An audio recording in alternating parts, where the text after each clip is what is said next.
welcome to Chat Shit Get Well episode 15. I'm here with Lorraine today and we're going to be talking about fibro, hypermobility and her weight loss journey. I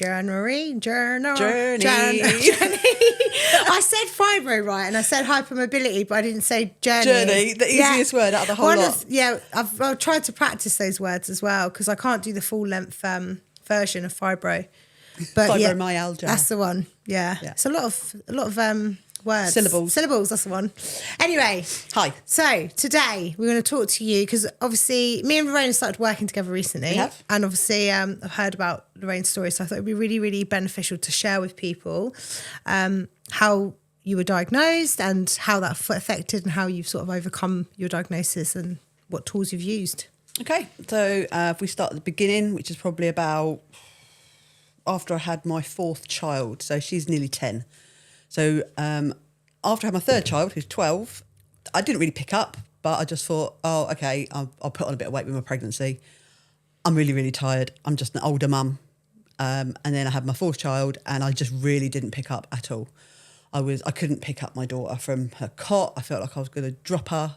My weight just went on and on and on. And I went to the doctors, like you do, because you think, and they go, oh, you know, might be a bit of baby blues, you might just be a bit run down, you might be a bit anemic. Did all those tests. Then they came to me and said, oh, we want to try on some steroids because it might be like rheumatoid arthritis or something like that. Did a course of steroids that made me balloon again. Yeah. They said, oh, that's not working, we'll take you off them. I was like, cheers, I'm now like another 3 stone heavier. Yeah. So you're like gaining weight really fast at this point, yeah. And then they said to me, well, we're not sure what's wrong. Have some painkillers. Right. I was like... So your symptoms were weight gain and chronic pain? Weight gain and chronic pain to start with. And then I was just getting like brain fog. You heard of brain fog? It's like where you just cannot think straight. And it's like a cloud's come over your brain and you know what you want to say, but you can't find a word, or you know how to do something like your everyday jobs and stuff, and you just can't function. And then that would lift and it would disappear. And I'd be like, oh, that's a bit weird.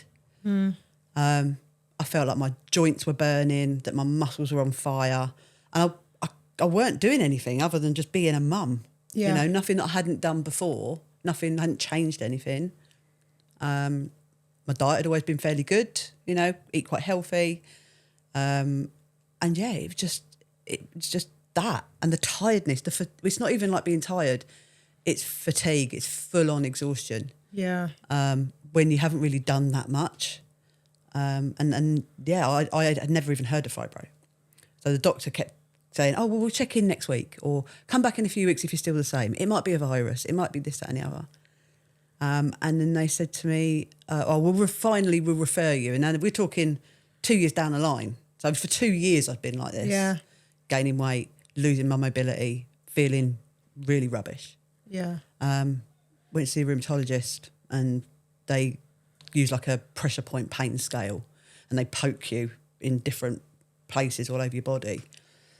And she was like, yeah, you have fibromyalgia. I was like, right. What's that? What's that? Yeah. And she was like, it's, you know, you just feel pain.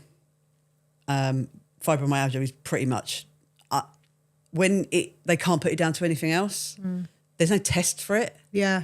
As yet, but there's studies into it. And they said, yeah, you've got that. Here, have lots of painkillers and go away.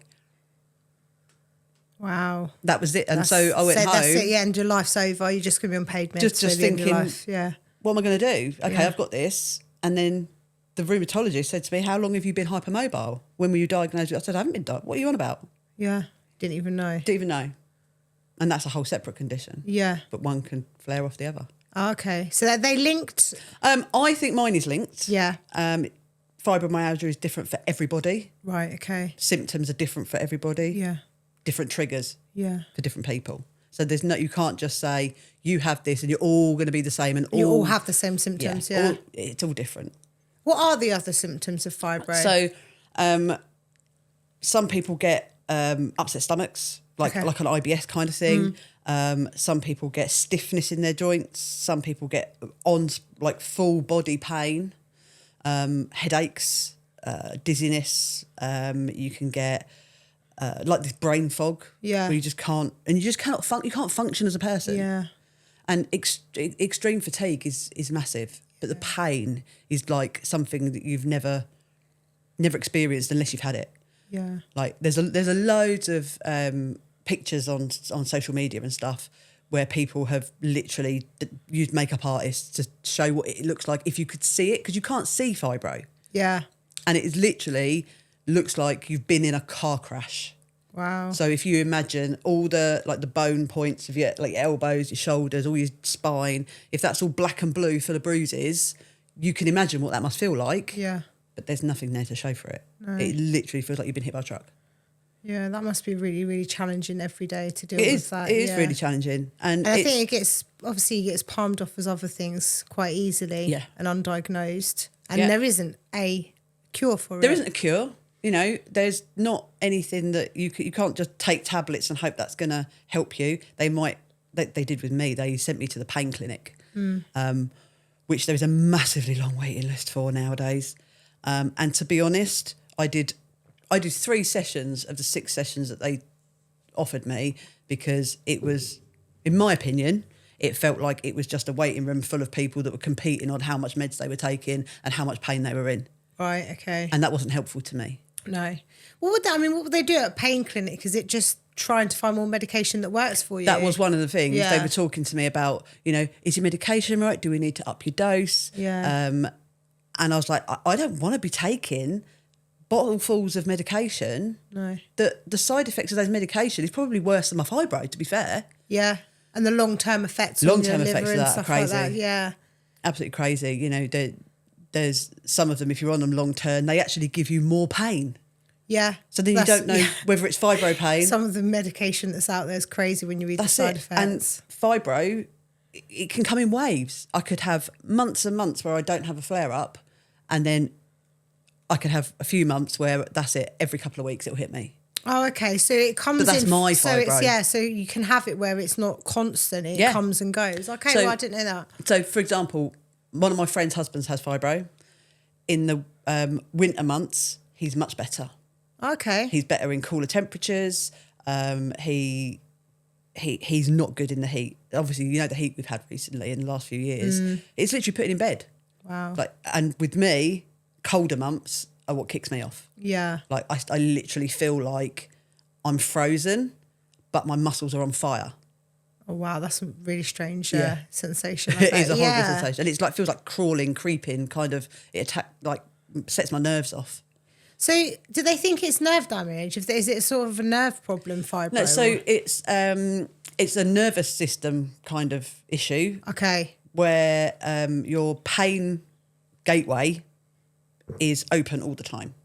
So if you were to knock your leg on the chair, for example, as you got up, you go, oh God, that hurt, and your body would send that pain signal to your brain, and then you'd give it a rub, it would be fine, it'll wear off. If I was to do it and I was in a flare up, it would reverberate like a tuning fork. Right. And that pain would just go, and it would last a really long time. Right, okay. So that's kind of, it amplifies pain signal. Also, that gateway's open all the time. So my body is telling my brain that there's an injury and it's painful, but there is no injury, but the pain signal is real. It's a real thing. Yeah. But there's nothing that's caused it. Okay. And it's learning how to shut that pain signal off that's helped me. Okay. And their idea of shutting the pain signal off is to feed me with drugs. Right, okay. So did you take the drugs? Did you take the painkillers and stuff like that? Yeah, I did start with, because I didn't know You any have different. no options, No, yeah. I had no other option, didn't have any difference. I was like going to the experts, going, I know nothing about this. Yeah. You're telling me what I need to do. They kept telling me that I needed to lose weight. Well, I knew that. Yeah. They kept, and at this point, how much weight had you gained? at my heaviest, I was 24 stone, about 100 and... I think my top weight, I was probably about 151 kilos, but when I actually got weighed at the hospital, I was 149. Jeez. So, yeah. And that has its own From issues. what weight had you gone from that to? I'd gone from about 13 stone, 14 stone. So I gained a good 10, 11 stone. In such a short amount of time? In about 4 or 5 years. That's crazy, isn't it? Yeah. And that isn't even from overeating or No. anything. It's just your body is just My body was broken, Yeah. It just was not, the systems weren't functioning together well enough. Wow. Yeah, it was horrendous. I mean, when you're at that point as well, and you're just told you take your pain medication, you just kind of, I suppose, feel like you'd given up, really. I suppose you're just like, what do I do now? Because they're giving me pain medication that, one, is completely knocking me out at night time. So I wasn't even having proper sleep, like restorative sleep. I was just being knocked out by the pain meds. Then I can't wake up in the morning, I can't function. So my husband was having to do the school runs because there's no way I could have walked to school. Yeah. He would do that. By that time I'd get up and, you know, it'd be about lunchtime and I'm just kind of like coming round from this drug-induced sleep. And then I might eat something and then by the time I've washed and dressed, that's it, I'm done. Yeah. I've got no Nothing energy left for anything else, let alone... You know, then my kids come home from school and they were like, oh, Mummy, I did this, Mummy, I did that. Can we do something? There's nothing left in the tank at that point. No, like taking my kids trick-or-treating, I could do that. Yeah.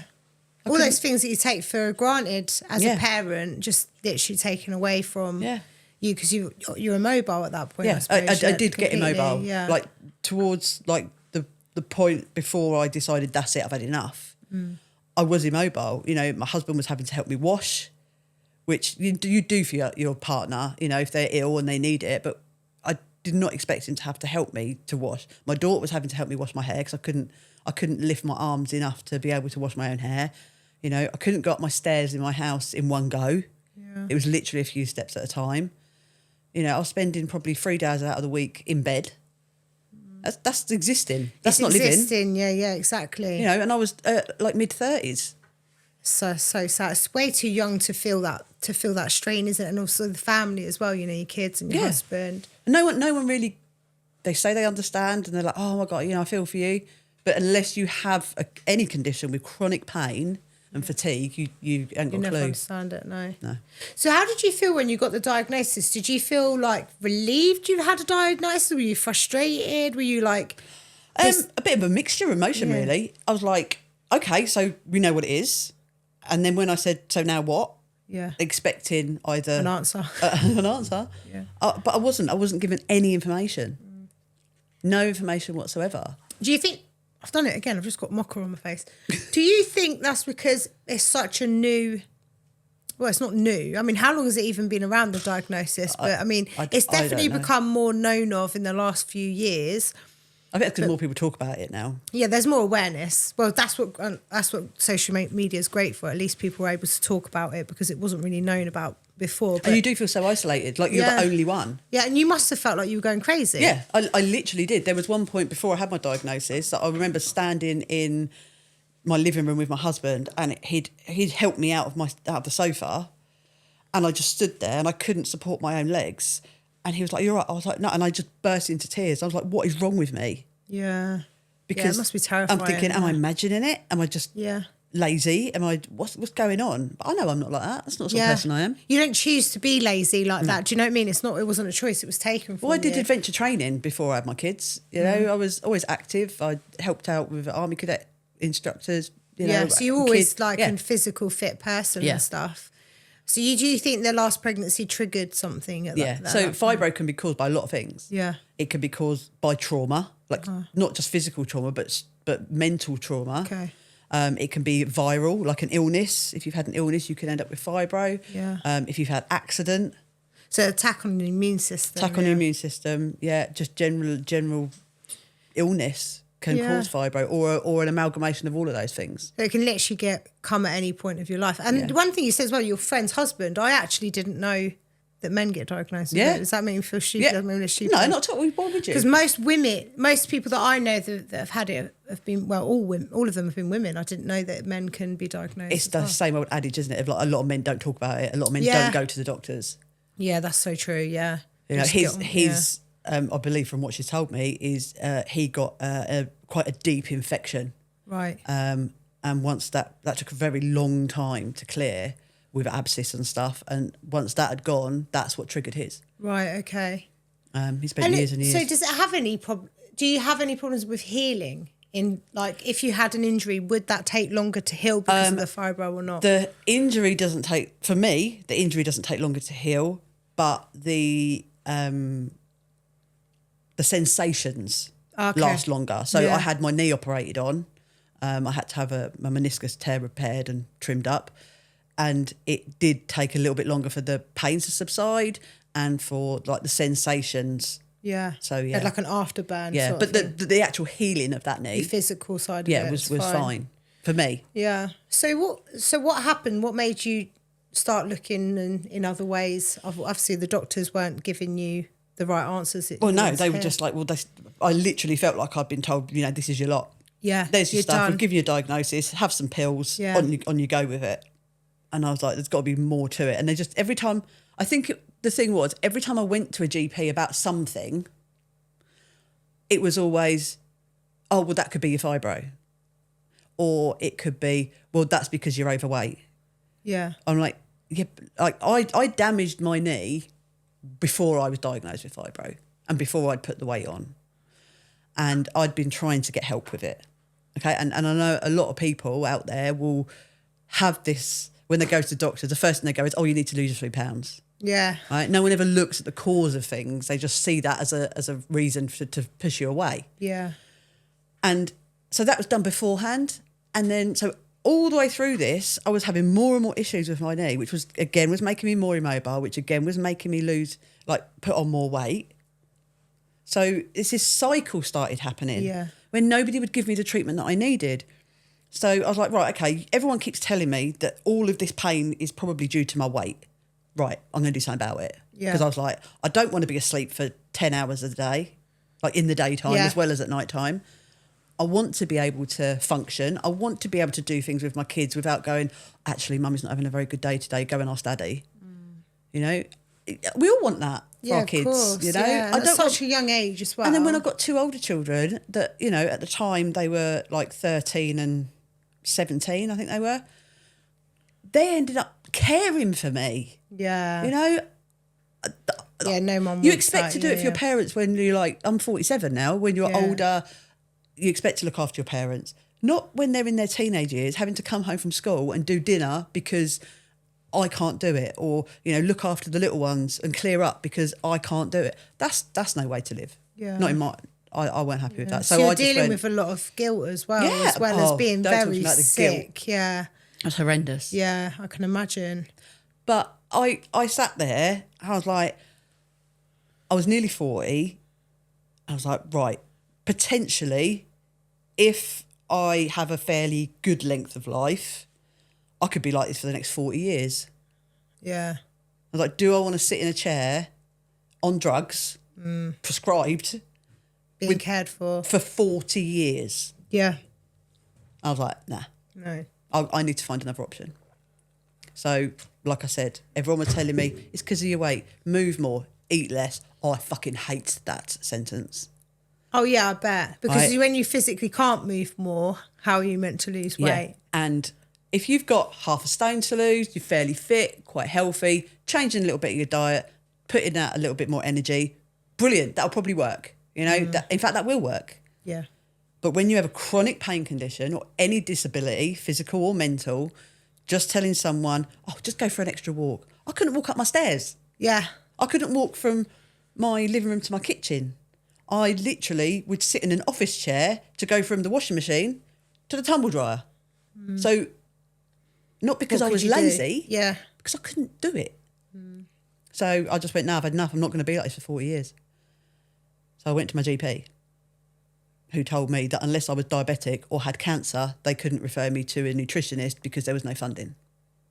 Yeah, I think we've had the no funding excuse is one of all of my clients have heard of. Yeah. They said, have you tried Slimming World or Weight Watchers? And I felt like throat punching them. Yeah. Because I'm like, yeah, I think everyone has, Yeah. on or off. And the reason why they are successful is because it doesn't work and people keep going back. Yeah. How many times have you spoke to someone, oh, yeah, I'm doing XYZ diet with these people, and they go, oh, right, okay. Oh, yeah, I did it with them before. Right? So why are you having to go back and do it again? Yeah.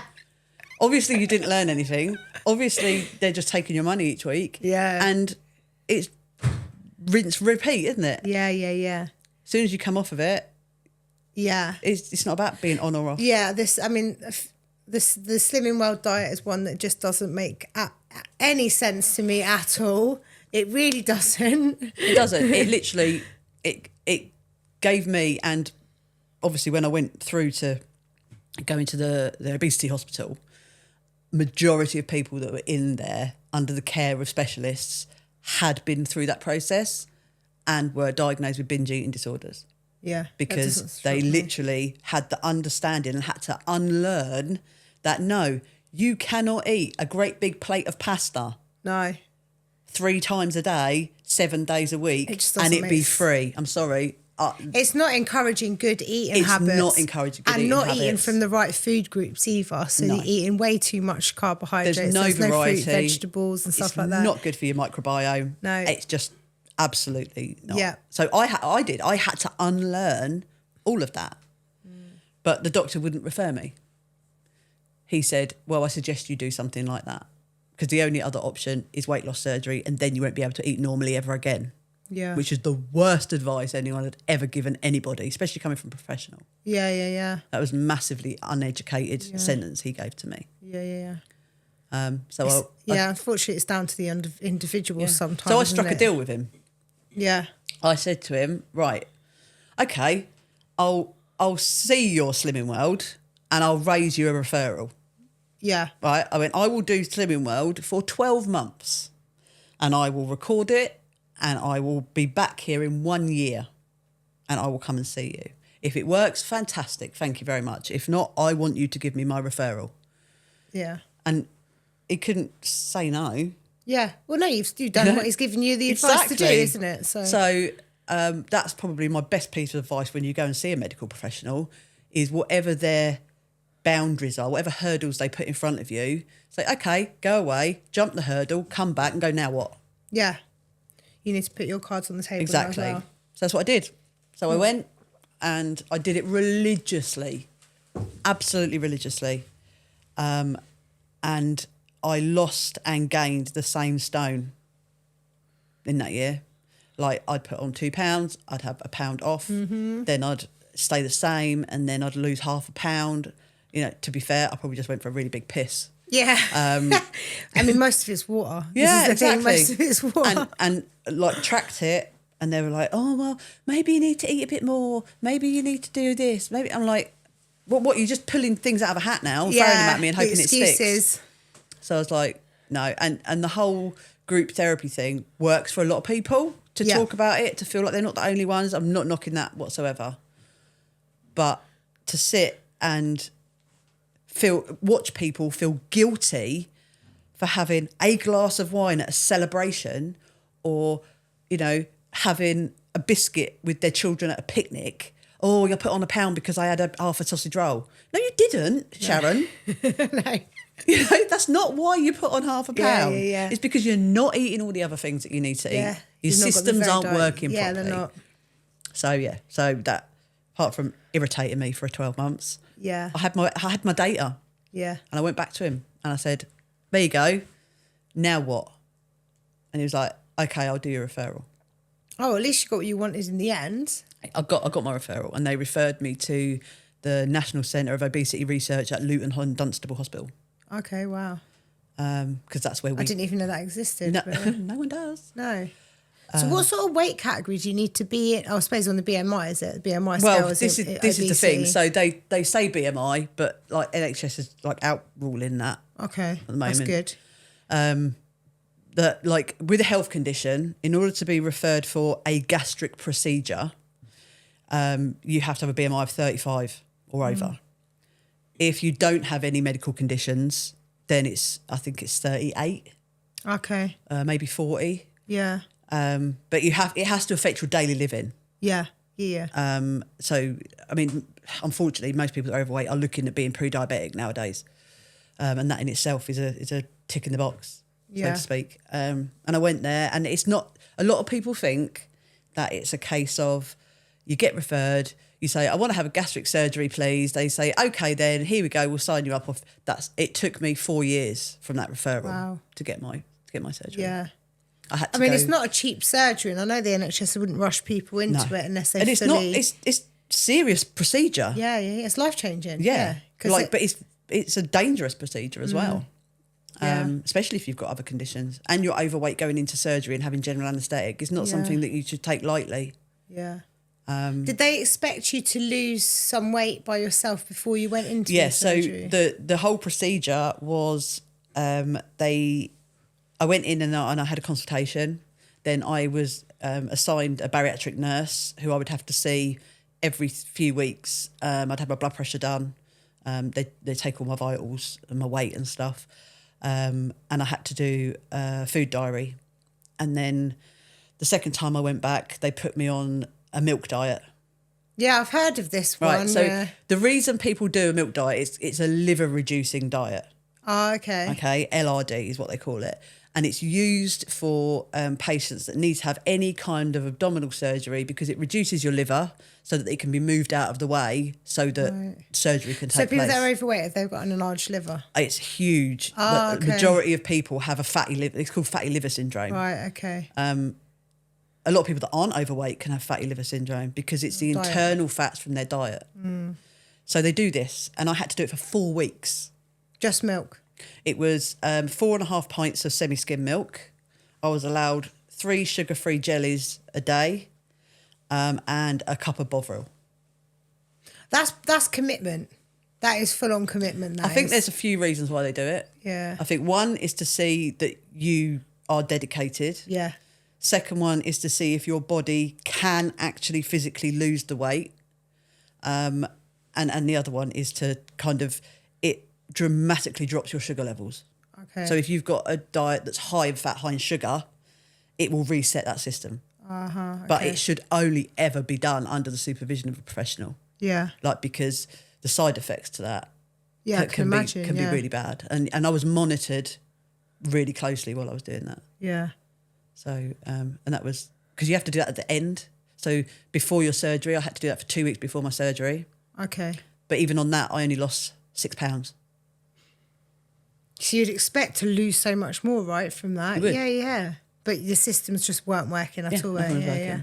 And I didn't have a diet high in fats or sugars. No. So I didn't have that sugary craving-y thing. So if, for example, you had someone that had a horrendous diet and they did that, they'd lose loads. Yeah. Because they're no longer eating processed foods. Well, I went from eating fairly well to just having milk.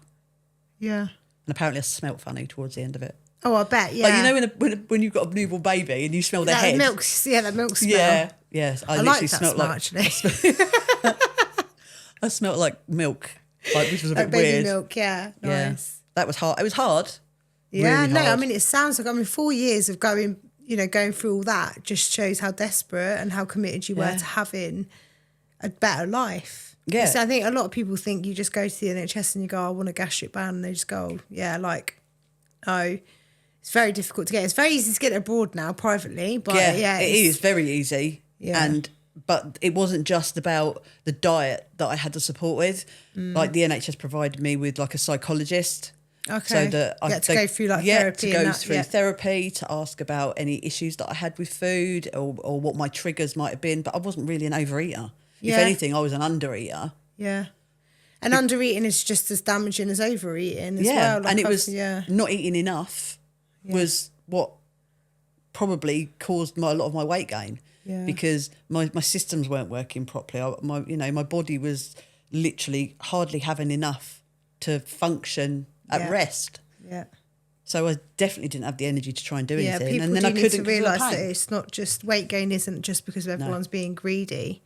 It can be like, I've got clients that only eat in the evening and they'll have the wrong foods very late at night and they're overweight, and they actually, you give them a diet plan, they go, oh my God, I'm going to eat all this food, I'm going to get fat. I found that with my clients, like, oh my God, I can't eat that much. No, that's how much you should be eating. And when you start eating that, your systems start working, and then your hormone levels are going to balance, and you're actually going to start losing weight and feeling better. That's the thing.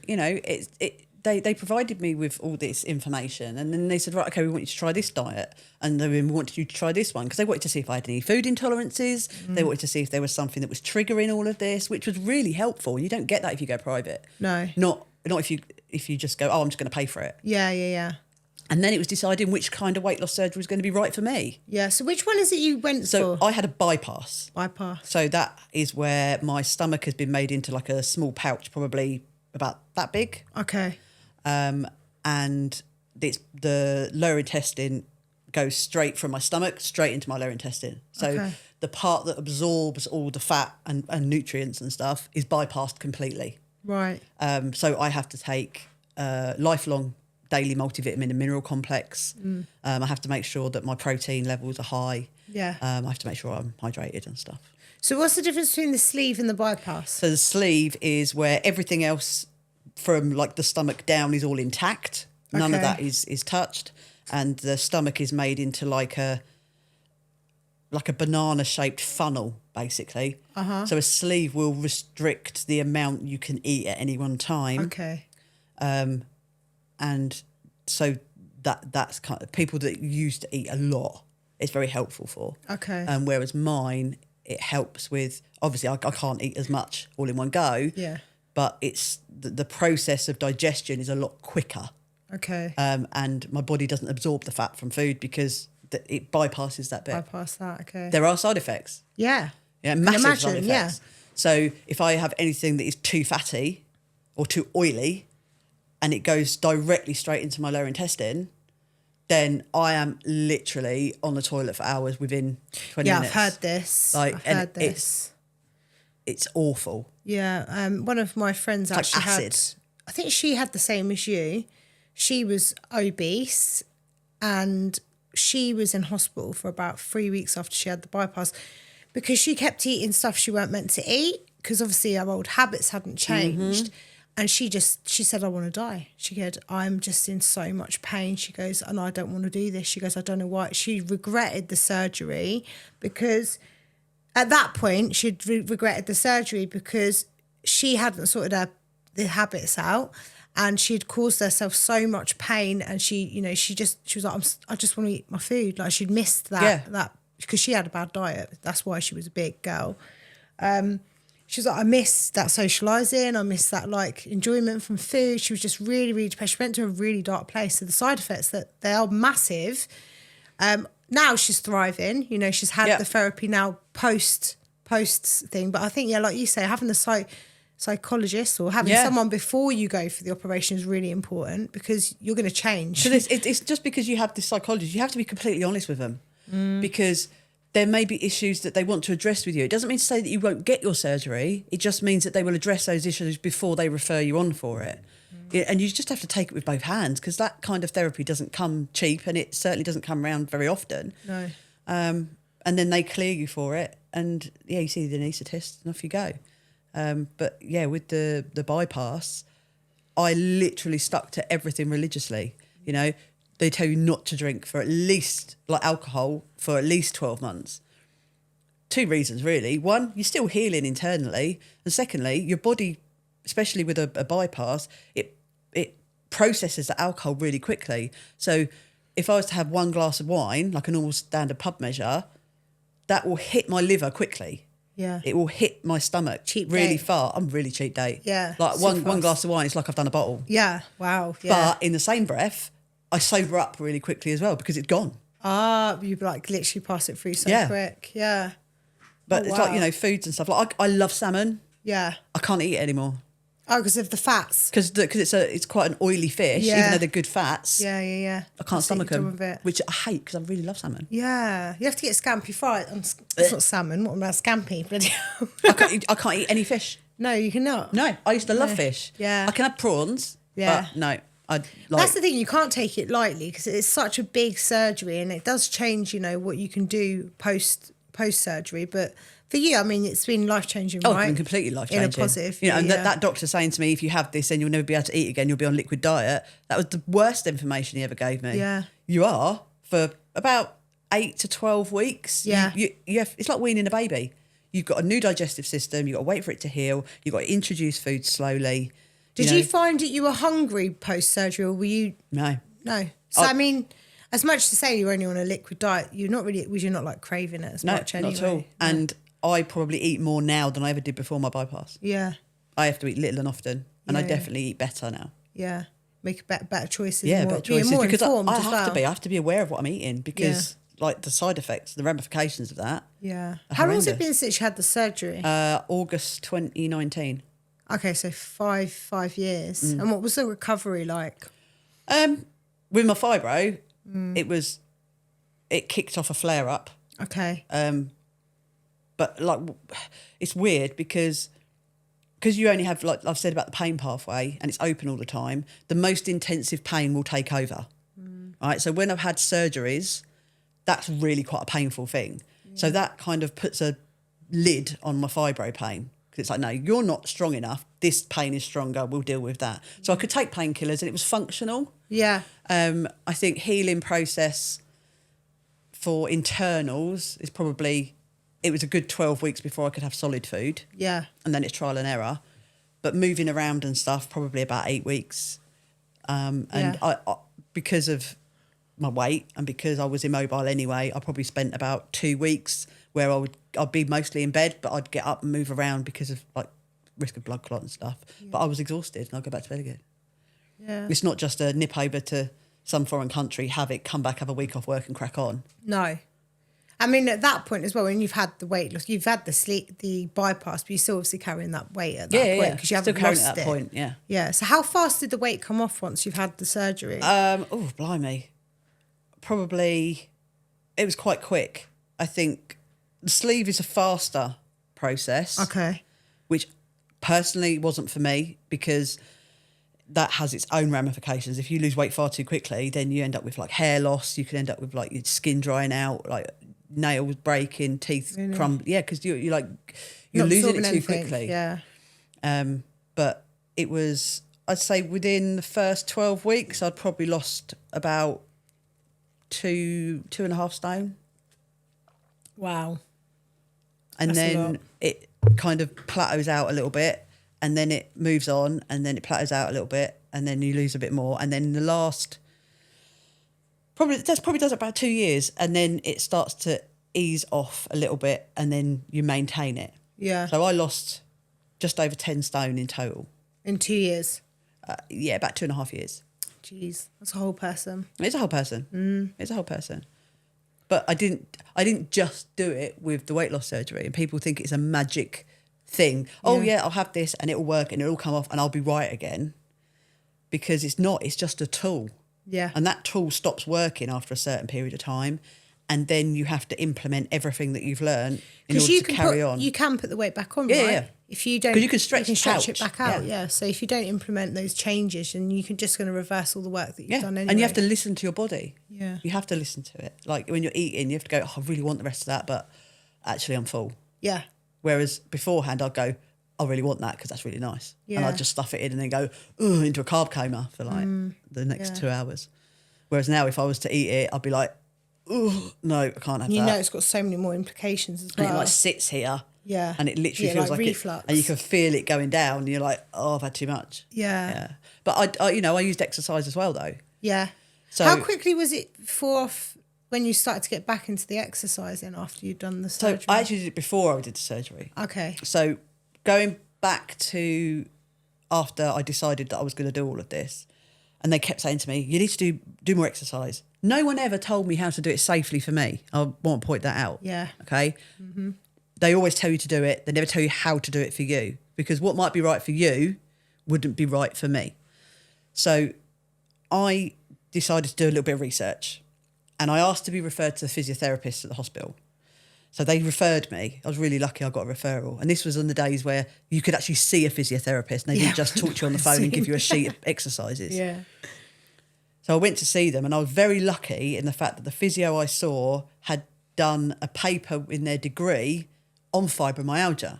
Oh, okay. It was just pure fluke. Yeah, just luck of the gods. And I was talking to them, and they explained to me in layman's terms what was happening in my body. And they said to me, it's like you've got a car alarm going off because the car thinks it's being broken into, but it's not. Right. But the alarm's going All out. the signals are going off. Signals are going off. And I was like, it clicked in my head. I was like, So he went, whatever you're doing, you're not going to injure yourself just because it's hurting you. Right, okay. And that flicked a switch. Yeah. Because the rheumatologist has said to me, I don't suggest you do much exercise, and swimming will be out for a little while because you're too hypermobile. You could risk of dislocation. So they basically said to me, and I understood that as you really shouldn't exercise because of your conditions. Yeah. How damaging was that? Yeah.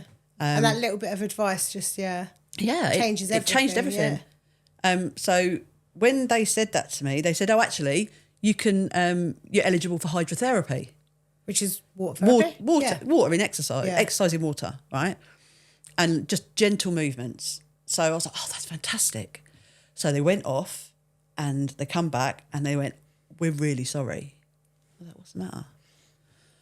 I said, unfortunately, you're over the weight restriction for the hoist in case we need to get you out in an emergency, so you can't have the therapy.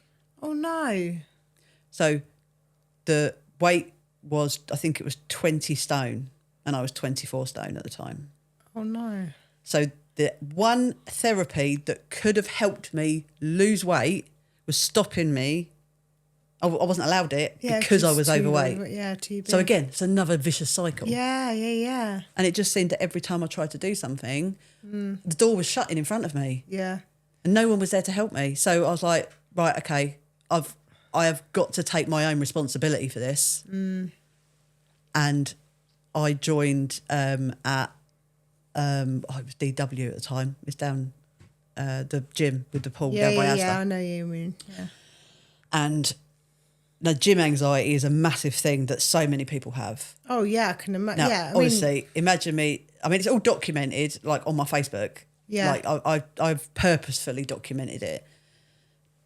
And I've seen some of the videos, actually. Yeah. I went into the changing rooms and I made sure that there was I sent my husband in first to tell me if there was anyone in the pool.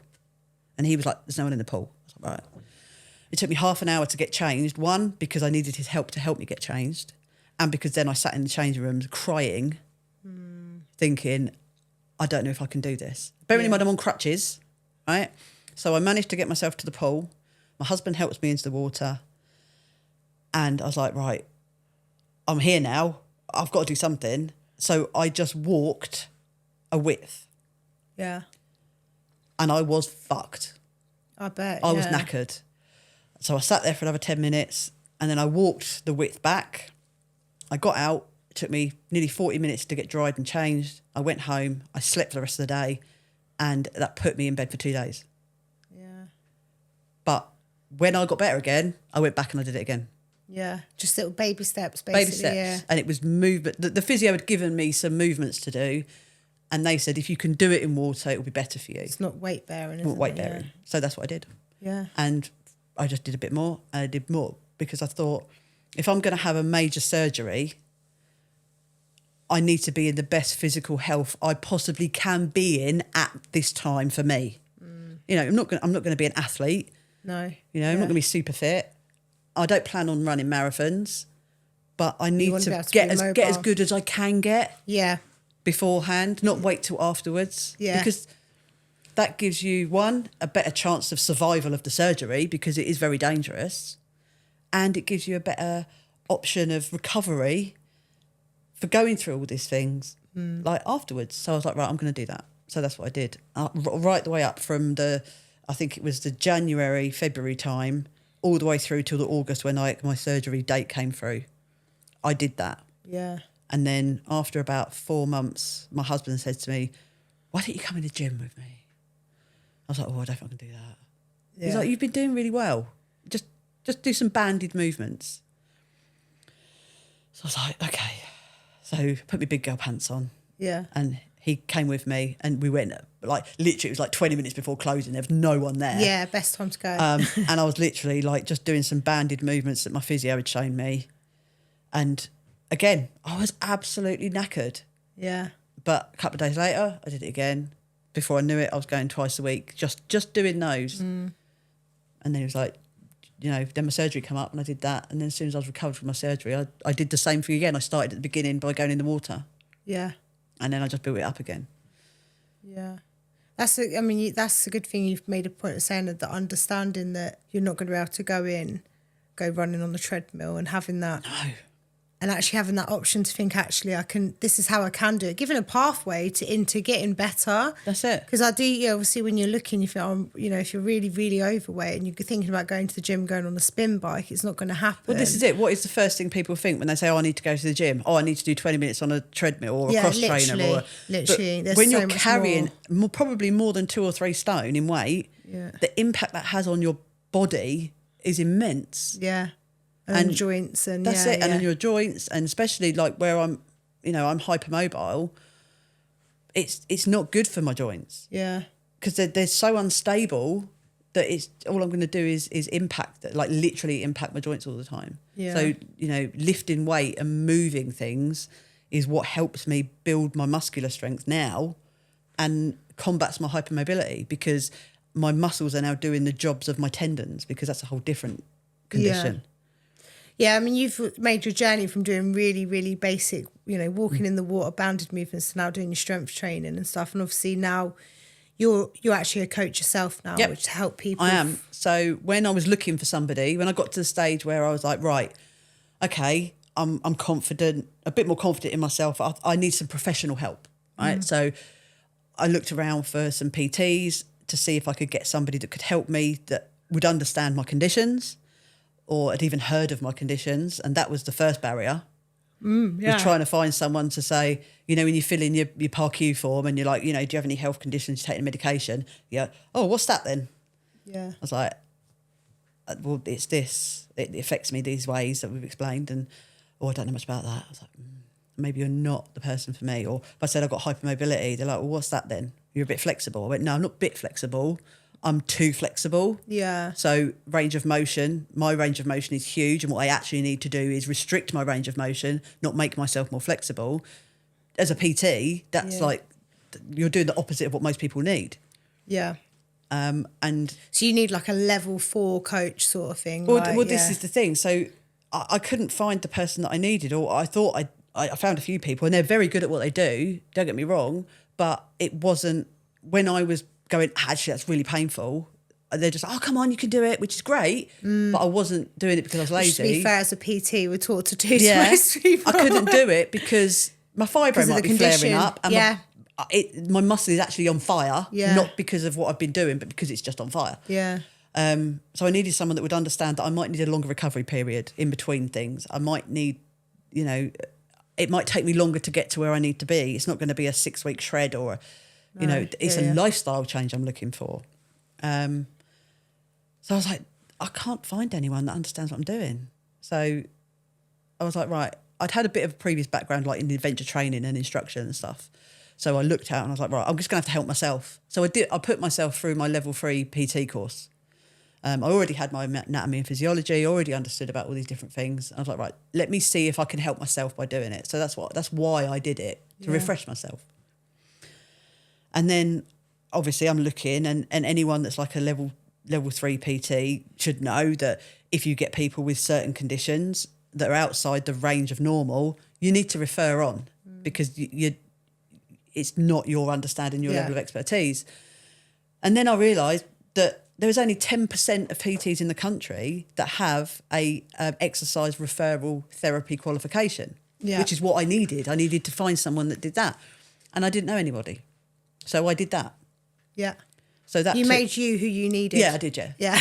You needed you. I needed me, so I made me. Yeah. And then that now means that I can work with people with a range of conditions. Yeah. Understand how their medication affects their condition, how exercise affects their condition and the medication and vice versa. Because it's, there are some people that if you're on a type of medication, you can't do certain exercises because you could pass out.